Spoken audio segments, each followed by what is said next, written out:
I normally drive to Bwindi from Kampala, and for the first 300 to 350 kilometers, it's a tarmac road.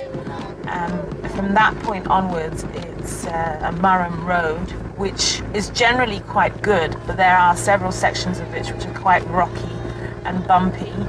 And during the rainy season, you have to be careful and engage the vehicle in four-wheel drive just in case you get stuck.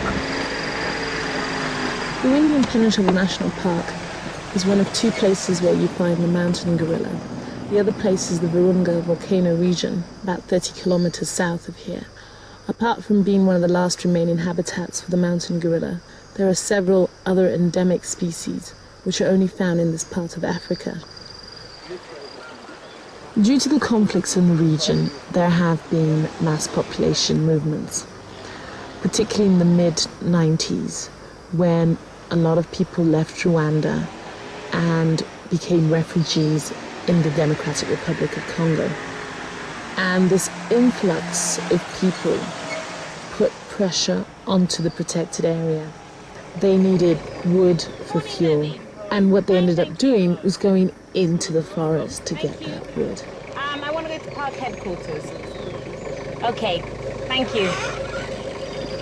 The Worldwide Fund for Nature worked with other partners in the region to try and rehabilitate the areas that had been encroached on. They went in and they cleaned up the traps and snares and took out rubbish. The conflicts in the region make conservation work difficult. There have been increased poaching or increased encroachment on the protected areas because there isn't the presence of the park staff. I really enjoy coming down to the forests and seeing the gorillas. I particularly enjoy trekking, not just because you get to see the mountain gorillas, but also because you are in the forest. There are other primates here, there's loads and loads of birds, and it's just a very nice place to be. You have to be reasonably fit to go gorilla trekking. Bwindi isn't called impenetrable for no reason. It is a very thick forest and very, very hilly.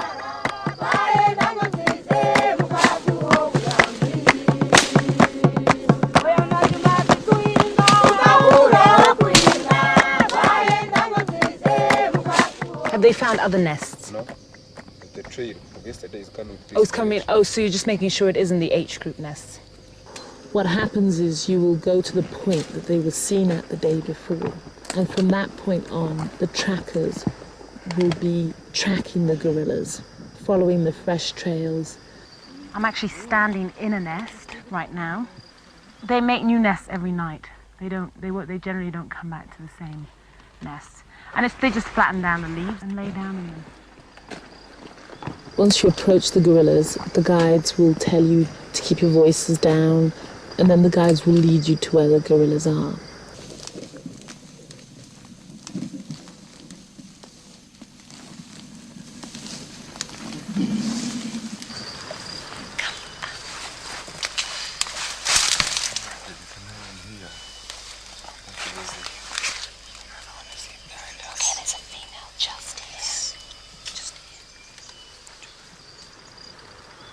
Gorillas are generally very calm animals, and they seem to not be bothered by our presence.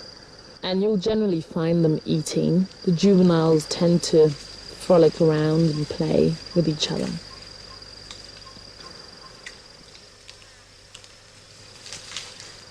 When I first saw the gorilla, I think one of the first things that struck me was how large the silverback is. I don't think I was expecting to see such a large animal. The other thing that struck me was just how incredibly calm they are. It's very peaceful to spend time with gorillas. It's not to say that they don't get aggressive and they don't make a lot of noise. That isn't the case. But generally you'll find that they're very calm and very peaceful, just eating and just at peace, really. The goal for the International Gorilla Conservation Programme is the conservation of the mountain gorilla. Therefore, we try and work towards the conservation of these forests that contain the mountain gorillas. There are several threats to the habitat of the mountain gorillas. The biggest threat is probably the pressure of the local population. This forest is essentially an island in a sea of cultivation. There are over 100,000 people that surround this forest. And it is due to this encroachment that we are now left with this small forest. Bwindi was made a national park in 1991.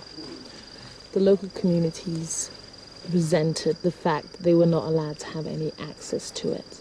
In order to try and offset the cost that these communities had paid by losing access to the resources, several areas along the edge of the park were designated multiple-use areas. And it's from these areas that certain members of the local communities can come and collect resources that they had done in the past. If local communities derive benefits from the park, then they're less likely to want to cut down trees or poach the animals. It has taken many years and a lot of work to change those attitudes. But now a lot of the people around the park appreciate and recognize the benefits of maintaining it as a forest.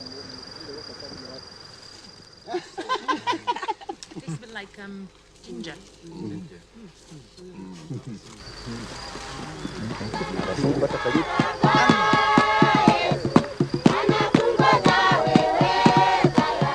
It's always very nice to come down to the field and meet with the park staff and discuss whatever issues or challenges that we need to both work on. And it is such a pleasant surrounding. I always get a lot out of coming down to the parks and trying to tackle some of these things. I would like to see Bwindi continuing to be an important conservation site. I think that currently the work done by the Worldwide Fund for Nature to protect this park is very good. And I would like to continue seeing that being done. We cannot underestimate the importance of conserving this forest, and any efforts made are definitely worth it.